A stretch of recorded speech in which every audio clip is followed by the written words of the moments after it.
Hi guys, I'm Seb, head bartender and mixologist at Gin & Tonic, and I'm here today to teach you one of my favorite variations on a classic cocktail called the Gin Fizz. So the Fizz itself, the first printed recipe for a Fizz actually appeared in 1887's edition of the Bartender's Guide, written by father of mixology, Jerry Thomas. He actually printed 6 of these recipes within the book. They became widely popular in America, so the Fizz was quite trendy between 1900s and 1940s. And it literally went viral and it became internationally known after 1950s when we see the first recipe of a gin fizz published in a French magazine called L'Art Culinaire Français.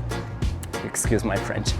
Now, a gin fizz is actually the most famous one out of the fizz family. It's a simple mix of gin, fresh lemon juice, sugar, all shaken down together and topped up with soda water. Now, it's quite similar to a Tom Collins. If you think about it, it's quite similar to a Tom Collins. The only difference between them would actually be the gin used. Tom Collins used to have Old Tom gin, which was quite popular back in the days.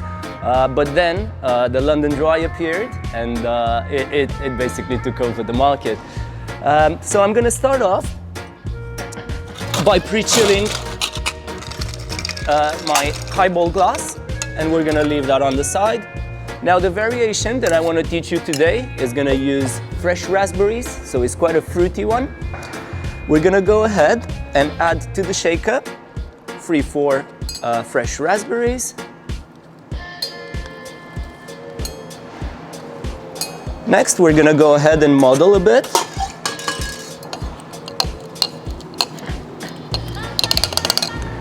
Okay, now we're ready for the gin. So for this cocktail in particular, I'm gonna be using Gin & Tonic Mercato gin, which is a beautiful Mediterranean style gin made with fresh rosemary, thyme and basil. And we're gonna go ahead and add 50 ml of Mercato gin. Next, we're gonna juice 25 ml of fresh lemon juice. And we're gonna add that to the shaker. Last but not least, simple sugar syrup, 2 parts sugar, 1 part water, 20 ml of that. So we got everything in the shaker. Now we're gonna ice that up. And we're not going to shake too hard on it, just because we will top it up with soda water afterwards. So there's no point for extra dilution.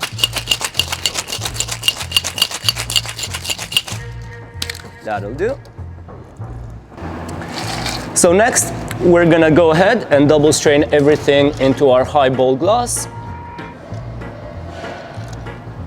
We're double straining just because we want to get rid of all the fruit bits. Look at the lovely color on that. Next, we're gonna go ahead and top that up with soda water.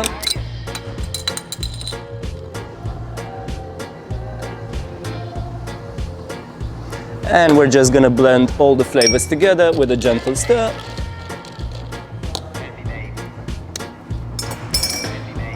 Last but not least, we're gonna go ahead and garnish that with 2 of the ingredients we already have inside the mix.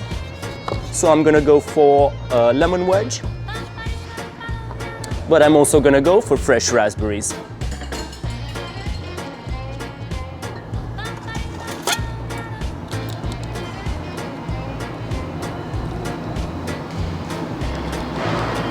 So there we have it. Tall, beautiful, elegant, fruity, and also fresh raspberry gin fizz. Cheers, enjoy.